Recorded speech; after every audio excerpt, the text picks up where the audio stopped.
ജിനു നിന്നേ. എന്താ ഗായത്രി? ഞാൻ ജിനുവിന് ഒരു സാധനം വാങ്ങിച്ചിട്ടുണ്ട്. സാധനം? എന്ത് സാധനം? ടെങ് ടെങ്. എന്താ ഊതലാവോ? നോക്കട്ടെ. ഓപ്പൺ ചെയ്ത് നോക്കിക്കേ എന്താണ്.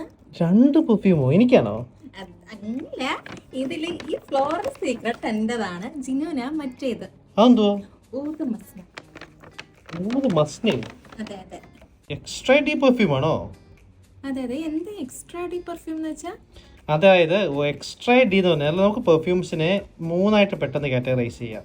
Like EUD ടോയ്ലറ്റി, EUD perfume and extra D perfume. Extra D എന്ന് പറഞ്ഞു കഴിഞ്ഞാൽ നല്ല ഹൈ എൻഡ് ഓയിൽ കോൺസെൻട്രേഷൻ ഉള്ള പെർഫ്യൂമാണ്. ഇതിനെക്കുറിച്ച് അറിയണമെന്നുണ്ടെങ്കിൽ ഞാൻ വേറൊരു വീഡിയോ ചെയ്യാം. താല്പര്യമുണ്ടോ? പിന്നെ താല്പര്യമുണ്ട്. അപ്പം നമുക്ക് അടുത്ത വീഡിയോ ചെയ്യാം. ഓക്കെ. അപ്പം ഇതാണ് എനിക്ക് തന്നേക്കുന്നത് അല്ലേ? തൻ്റെ കാണിച്ച്.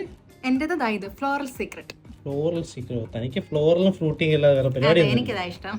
ഇതിന്റെ എന്താ പ്രത്യേകത? ഊത് മസ്ന. ഊത് മസ്ന ഇതില് ഊതും പാഷൻ ഫ്രൂട്ടിന്റെ ഒരു കോമ്പിനേഷനാ ഉള്ളത്. ജിനുവിന് ഇഷ്ടപ്പെടും. പാഷൻ ഫ്രൂട്ടോ? കൊള്ളാലോ. അപ്പൊ ഞാനിത് യൂസ് ചെയ്തിട്ട് അതിന്റെ അഭിപ്രായം പറയുന്നതായിരിക്കും. ഞാൻ ഇതും യൂസ് ചെയ്തിട്ട് അഭിപ്രായം പറയുന്നതായിരിക്കും. ഓക്കെ.